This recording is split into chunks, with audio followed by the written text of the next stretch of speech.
Asibingelele sikwamukele kule channel lethu. Sicela siqiniseke sokuthi musandana ngosijoyina ucinze lapho ku-subscribe button ukuze kuzoyithola ishisa-ke indaba zomkhonto wesizwe kanye-ke ney'ndaba zase-South Africa yonke ijikelele.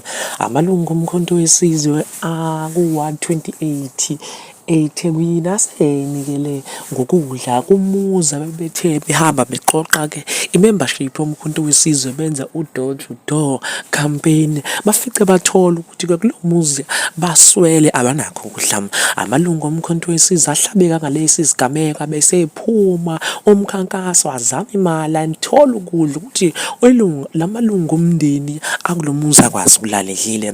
Lamalungu omkhonto wesizwe kuthiwa akagcina ngakho khona lapha aphinda axhase iy'ngane zesikole ezifundayo kuwona lo mndeni ukuze zikwazi ukuthi ithole iy'cathulo zokuya esikoleni. Kuthiwa iy'ngane zazingenazo nhlobo iy'cathulo, zazihamba ngey'nyawo, ezinye zigqoka obhaxa maziya esikoleni. Lamalungu omkhonto wesizwe-ke kona athatha i-initiative abese-ke ethenga iy'cathulo zesikole emukelisa iy'ngane. Sithi phambili mkhonto wesizwe